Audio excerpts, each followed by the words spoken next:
Haleluya, salam saudara-saudara. Jumpa lagi dengan para subscriber terganteng, terhebat, tersetia di mana-mana. Walaupun separuh dari subscriber ini yang nonton, tapi dari luar banyak sekali, yaitu saudara-saudara kita yang menunggu dan selalu menanti siaran Saifuddin Ibrahim karena katanya lucu. Ya, benar lucu. Oleh karena itu saya menyiapkan satu resep. Tetapi ngomong-ngomong, resep masakan sebuah restoran itu akan membuat orang ketagihan dan datang lagi.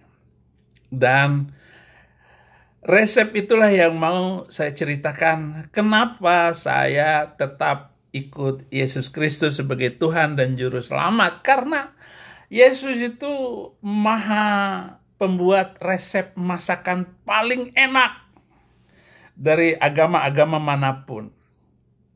Yaitu mencampur resep hati nurani dan pikiran yang telah dibuat ramah lingkungan, tidak mengganggu, dan apalagi harus pakai toa dan sebagainya. Apalagi teriak-teriak. Kata Menteri Agama itu seperti gonggongan anjing. Alasan saya kenapa saya percaya Yesus Kristus Tuhan dan Juru Selamat yang mengajarkan hukum dasar ketuhanan dan kemanusiaan serta menjanjikan bisa hidup 5 dimensi. 5 dimensi. Apakah agama masih relevan di era globalisasi ini, era digital ini? Sebagai ilmuwan di bidang teknologi dan informasi yang memilih konsep bertuhan tanpa beragama. Saya percaya ajaran Yesus Kristus itulah yang menjadi alasan kenapa ikut dia. Sampai sekarang saya harus menderita begini. Yesus mampu pertama mengatasi ruang dan waktu. Minimal ruang itu adalah panjang, lebar, tinggi, dan waktu serta spiritual. Ini 5 dimensi yang saya maksud, bahwa ajaran Yesus itu tidak pernah lekang. Dan yang kedua, ajaran Yesus tidak ada bandingannya di dunia ini. Mencintai Tuhan, mencintai sesama, dalam artian adil dalam memperlakukan sesama, seperti memperlakukan diri kita sendiri, dan rela memaafkan dan mendoakan orang yang berbuat jahat kepada kita. Ini adalah hukum dasar ketuhanan dan kemanusiaan, cinta kasih yang berkeadilan dan rela memaafkan.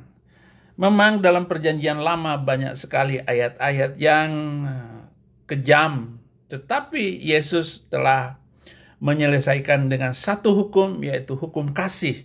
Kasihilah sesamamu manusia seperti dirimu sendiri. Itu namanya rela memaafkan.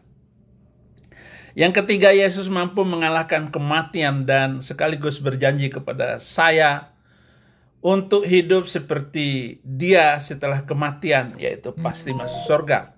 Untuk ikut Yesus ke surga diperlukan integritas pribadi. Satunya pikiran, antara pikiran kita dan perkataan, perbuatan yang berlandaskan ajaran di atas. Itu menyatu semuanya. Itu namanya integritas. Yang keempat, Yesus tidak suka agama yang penuh dogma. Tidak membuat agama, apalagi memeluk agama tertentu. Bahwa ada agama terakhir itu bilang bahwa Yesus itu agamanya Islam. Lebih hebat lagi, tidak pernah menjadikan urusan agama sebagai urusan negara yang menjadi khilafah. Enggak. Yesus memberi ajaran dasar bagi kemanusiaan, moral dan etika. Untuk itu ini Yesus bilang, kerajaanku adalah nanti. Ketika dia berkuasa dan datang untuk kedua kalinya, baru selesai segala urusan. Dan kita akan memerintah 1000 tahun lamanya bersama-sama dia yang luar biasa. Jadi tidak ada kaitannya dengan khilafah. Yesus terus memerintah manusia untuk terus belajar, sebab Injil bukanlah kitab saintis dan teknologi. Di penutup Injil dikatakan bila semua ajaran Yesus ditulis, maka bumi dan seluruh isinya tidak akan muat. Konsep Tuhan sebagai Alfa Omega tidak akan dapat berawal dan kapan berakhir. Ya, tidak mungkin ditulis dan dimengerti sebatas buku tipis kitab suci agama. Ini sama dengan klaim bahwa suatu ajaran bukunya telah dikatakan final dan sempurna dan komplit. Jamu kali. Benarkah ini sebuah kebenaran atau sekedar hoak? Saya kira hoak. Bagi Yesus, ilmuwan pemenang Nobel adalah nabi juga, sebab memberi nubuatan tentang dimensi akal sehat dan akal budi dari manusia yang berasal dari Tuhan. Dia nabi juga, ya dalam pengertian saya. Nggak bisa dikatakan bahwa kamu nabi terakhir. Nabi terakhir itu ya orang yang terus mampu menciptakan dimensi kemanusiaan bagi teknologi dan pengajaran-pengajaran. Maka dia layak mendapatkan hadiah Nobel. Karena berbicara Nobel itu berbicara tentang kemanusiaan. Bagaimana menciptakan supaya manusia ini benar-benar menjadi manusia yang damai sentosa. Bukan nabi, bukan orang yang memeluk agama lalu belajar sains. Itu akan bahaya. Yang keenam, ajaran Yesus tidak aneh-aneh. Tidak mengajar cara mandi, berpakaian, berjenggot, makan, minum, cara cukur bulu kemaluan, cara berdoa yang seperti jadwal bis kota dan menghadap ke arah kota tertentu, ya, dan sebagainya. Bukan pula mengajarkan hukum adat istiadat bangsa tertentu yang mudah ketinggalan zaman. Jadi semakin canggih dunia ini, tidak diperlukan lagi hukum orang berzina harus begini, orang mencuri harus dipotong tangannya. Enggak lagi, itu hukum Indonesia aja, walaupun mayoritas agama itu enggak dilakukan itu. Coba kalau hukum potong tangan itu diberlakukan, banyak sekali orang di Indonesia semuanya buntung tangannya. Buntung. Ya, termasuk para pendeta banyak yang tangannya buntung itu. Haleluya. 7.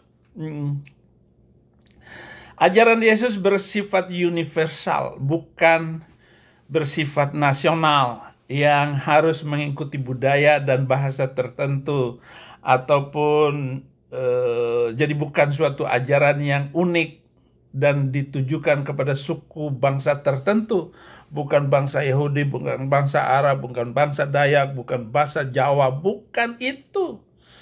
Nggak bisa, walaupun orang Batak itu punya budaya yang bagus gitu, nggak boleh dicampurkan dengan ajaran Yesus Kristus. Sehingga ajaran Yesus Kristus tidak memaki-maki itu hukum Batak.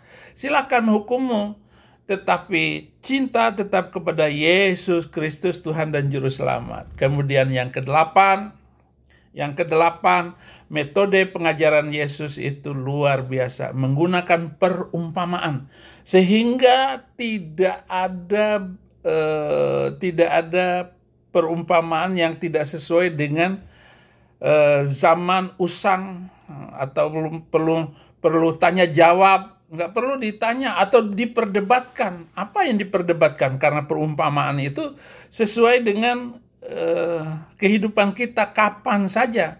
Kalau perumpamaan Yesus tentang biji sesawi tetap persis dengan zaman kita sekarang, sehingga mendidik murid-muridnya jadi cerdas, bijaksana. Ajaran Yesus bukan memakai metode paksaan atau hafalan dan cuci otak dengan bahasa tertentu, dan tidak boleh ditebak. Yesus tidak takut pada ajaran lain.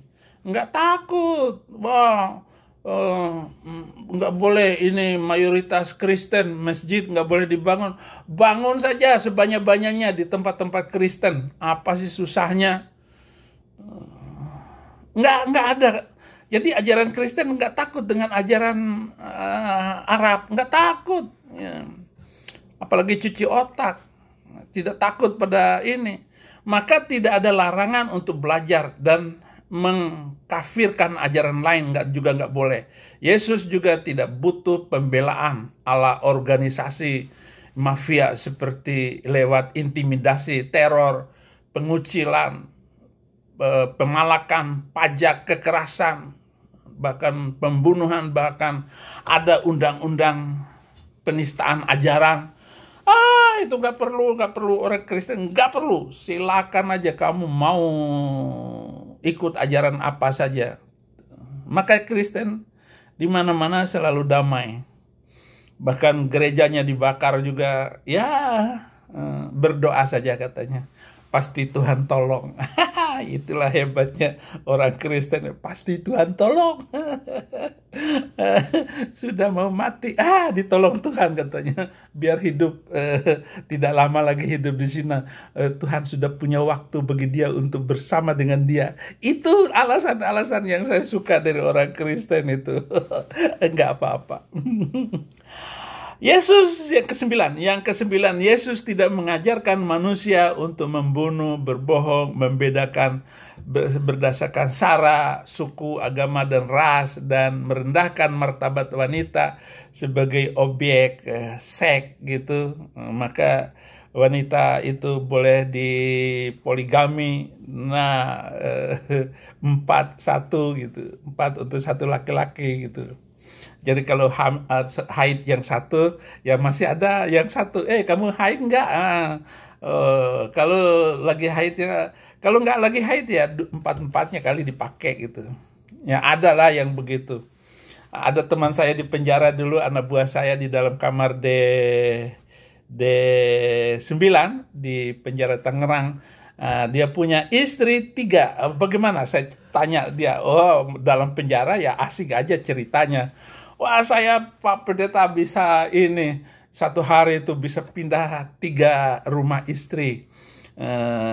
Dan saya mau lagi satu, nanti ada yang mau, karena nanti saya keluar dari penjara, nanti satu ini mau bersatu rumah dengan istri saya yang pertama. Jadi istri saya pertama mau menerima wanita ini. Wah, hebat sekali poligaminya itu. Jadi dalam hal ini saudara-saudara tidak ada ras, sara, dan sebagainya, ataupun merendahkan wanita seperti yang saya ceritakan tadi. Yesus tidak pernah memegang pedang, apalagi berperang, menyakiti dan membunuh orang. Sebaliknya, Yesus malah menghibur yang susah, menyembuhkan yang sakit, menghidupkan yang mati, bukan mematikan yang hidup, seperti ajaran abad ke-7. Yesus tidak memiliki visi misi untuk memecah belah negara atas dasar konsep-konsep agama dan hukum-hukum yang sudah ketinggalan zaman. Misalnya misalnya tinggalan sebelum abad ke-10 itu. Sudah lewat waktu, out of date. Sudah mati waktu. 10, saudara-saudara, bahwa buku ajaran yang ditulis oleh para muridnya secara teratur, rapi, dan bermakna dalam. Bagaikan buku yang hasilnya dari kuliah dan praktek mahaguru, profesor mahaguru cinta kasih Yesus Kristus itu, yang kemudian ditulis menjadi buku pegangan utama textbooks Injil oleh para muridnya, dan saksi mata ajaran Yesus juga tidak kontradiksi dan kontroversi satu sama lain, karena ditulis oleh para saksi mata, bukan ditulis 100 tahun kemudian oleh politikus, bukan saksi mata. Yesus adalah Tuhan yang menjadi manusia, bukan manusia menjadi Tuhan, ataupun Tuhan yang menjadi buku, bukan. Tuhan tanpa Yesus bagaikan Tuhan yang bisu dan tuli. Nah, dengan datangnya Yesus menjelma menjadi manusia, maka bisa dilihat praktek keagamaan, praktek yang ditujukan oleh Yesus Kristus, Sang Juru Selamat itu. Jadi komplit dan benar. 11, jangan berhenti dulu Anda untuk nonton. Jangan gagal paham ya. Ini kesaksian saya. Yesus keturunan bangsa terpilih, cerdas, terdidik, dan pandai bisnis, yaitu bangsa Yahudi. Bukan dari bangsa yang terkenal abal-abal, yang menghasilkan negeri abal-abal, kacau balau, terbelakang, sumbu pendek, penuh kerusuhan, otak kejam, dan melakukan kekejaman dari satu tempat ke tempat yang lain. Walaupun Yesus bangsa Yahudi, namun ajarannya tidak dikaitkan dengan budaya bangsa Yahudi. Nggak ada kaitannya.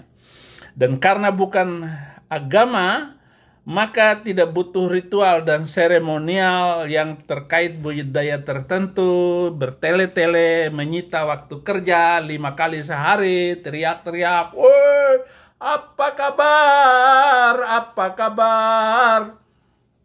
5 kali sehari. Hanya nanya apa kabar, apa kabar. Kabar baik, bangsa dungu, kata Tuhan. Kalau saya Tuhan, saya akan marah kayak begitu.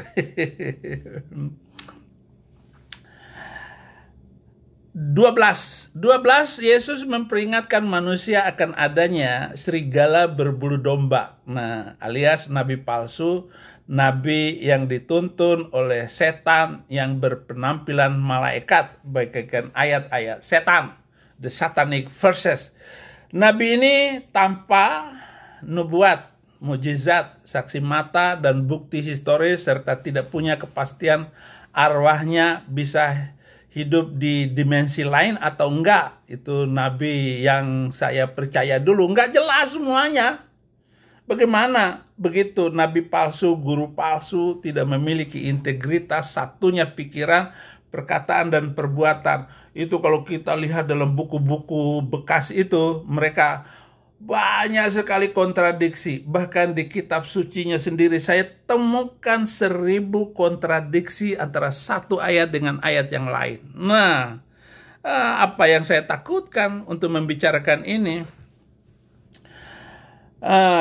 pemilik konsep tentang Tuhan yang gak jelas, katanya Allah, malaikat dan kitab sucinya sendiri nggak jelas kapan diterima, apakah dia pernah ketemu Jibril atau enggak, itu nggak ada dari sahabat yang bisa menyaksikannya.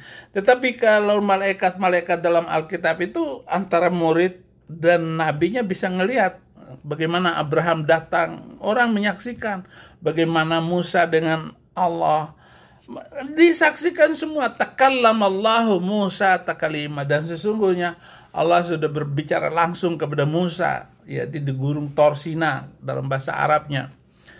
Nah, saudara-saudara, Yesus melarang murid-muridnya percaya membabi buta pada sekedar omongan manusia yang menjurus ke legenda. Itu banyak sekali legenda di dalam kitab suci saya yang lama, itu kacau balau. Apalagi menjurus ke seperti Ratu Pantai Selatan, Nyi Roro Kidul, nabi palsu berbasis legenda yang mencampur adukan ajaran bisnis dan politik, yang dibungkus agama untuk sekedar keperluan duniawi, dan menguasai manusia, menguasai tempat dan lahan, seperti orang Madura aja. 13. Yesus sangat konsisten menentang Tuhan yang diremehkan dan dihinakan lewat politisasi dan bisnis agama. Salah satu sebab mengapa Yesus disalib dan dibunuh oleh majelis ulama Yahudi, Yesus meruntuhkan pembodohan lewat agama dan dogma lewat cuci otak yang dimulai sejak kecil. Yesus mengajar pada manusia dewasa lewat diskusi dan debat. Bukan cuci tangan, cuci otak, cuci sejak kecil, bukan itu. suruh hafal meng lang lung lang leng lang lung lang amin leng lang lung lang leng. Cuci otak, dibohongin. Yesus sangat menyayangi dan menghargai masa kanak-kanak manusia yang lebih membutuhkan budi pekerti. Budi pekerti, bukan ajaran agama, bukan. Budi pekerti dulu. Bagaimana menghormati orang tua, bagaimana bersama teman, boleh nggak begini, boleh nggak begitu, buang sampah pada tempatnya. Itu negara-negara yang nyaman itu ya negara-negara yang mengajarkan Injil. Lebih membutuhkan budi pekerti dan bermain serta berkreasi. Nabi palsu menggunakan metode cuci otak dan hafalan untuk membentuk alam bawah sadar akan ajarannya yang tidak boleh diperdebatkan. Masa ajaran agama nggak boleh diperdebatkan? Jangan terlalu banyak bersoal jawab. Dan sesungguhnya bangsa yang dulu itu hancur karena banyak pertanyaan-pertanyaan kepada nabi mereka. Maka Allah menghancurkan bangsa itu, katanya. Lalu disebut kaum Tsamud, Ad, Tsamud, kaum Soleh, katanya. Itu karena banyak nanya. Bukan masalah banyak nanya, Bong. Ini orang memerlukan pengertian di jawaban. Karena itu jangan mengajarkan agama. Yesus tidak mengajarkan agama. Jadi kalau orang sedang bertentangan dengan apa, Yesus langsung menjawab dengan pertanyaan ataupun dengan membuat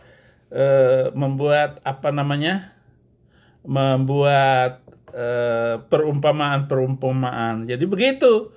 Jadi nggak seperti yang diajarkan oleh saudara itu. Nah, ini saudara-saudara yang ke-14 bahwa Yesus itu tidak menggunakan cara-cara cuci otak, kemudian melakukan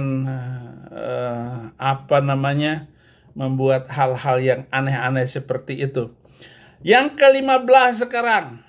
Yang ke-15 nggak pakai dongeng. Nggak pakai dongeng. 15, saya pribadi lebih melihat Tuhan dari sisi akal sehat dan tidak mesti harus seperti ajaran itu. Dan kata bijak, pohon dilihat dari buahnya. Bagaimana kita beragama, bagaimana berkeyakinan seperti yang diajarkan oleh Yesus Kristus. Masa kelapa buahnya pinang? Itu berarti Tuhan yang benar adalah Tuhan yang membebaskan kita dari hal-hal yang buruk tadi. Oleh karena itu, salah satu fakta 10 negara paling nyaman untuk tinggal dan tentram di dunia ini didominasi oleh orang-orang yang beragama Kristen di dalam negeri itu. Nah, ini sensus langsung dari PBB. 16, ajaran Yesus akan lebih nampak manfaatnya setelah kematian manusia, yaitu adanya jaminan hidup di dimensi lain. Selama di dunia banyak manusia tergoda mengikuti konsep keuangan yang berkuasa, atau sains yang perkasa, atau politik yang adidaya, suatu konsep yang haus kekuasaan seks, politik, kemunafikan, dan ketidakjujuran. Hedonisme, peran ajaran Yesus di dunia bagaikan resep masakan hati nurani dan pikirannya membawa rasa keadilan, rasa kenyamanan, dan hidup karena ajaran Yesus melandasi akal budi dan berkeuangan, berpengetahuan, berpolitik, berkemanusiaan, dan berketuhanan. Nah, ya harus jelas itu. Sebagai penutup dari ajaran kegelapan abad 14, zaman mabok agama, segala keputusan pemerintah dan hukum negara waktu itu dikuasai oleh parlemen Kekaisaran Romawi. Keputusan tersebut diambil oleh majelis dewan gereja. Tidak setiap individu berhak untuk berbicara, berpendapat. Ketika zaman itu yang mengeluarkan pendapat keputusan adalah para ahli agama Katolik. Eropa saat itu mengalami kemunduran hebat, bisa dicari di Wikipedia. Sekarang manusia modern, cerdas, dan bijaksana sudah semakin banyak meninggalkan agama buatan manusia. Karena ajaran bagaikan penjara bagi manusia dan Tuhan manusia bijak beralih mencari Tuhan beserta kebenaran. Bukan lagi mencari agama yang sering menjadi sumber konflik umat manusia, konflik politik karena ingin memonopoli kebenaran, dan surga Injil bukan ajakan memelukkan agama Kristen, melainkan bagaimana berita gembira adanya keselamatan baik di dunia maupun di sorga. Mohon jangan disalahpahami. Jadi agama tidak diperlukan untuk menerima ajaran Yesus Kristus. Kalaupun saya cerita tentang agama saya yang lama, ya itu bukan untuk menghina atau apa-apa saudara-saudara. Yang saya perlukan dengan kesaksian ini agar kita semua menyadari bahwa ternyata ajaran agama itu telah memperbodoh manusia dan susah keluar dari lingkungan itu. Karena kalau keluar lu, gua sunat lu. Lah kalau daripada disunat 2 kali, ya udah saya ikutin saja. Tetapi malas lagi untuk berpikir, malas lagi untuk berkreasi. Terima kasih saudara-saudara penonton channel Saifuddin Ibrahim, para subscriber yang budiman. Cintailah sesama manusia seperti dirimu sendiri. Haleluya. Amin.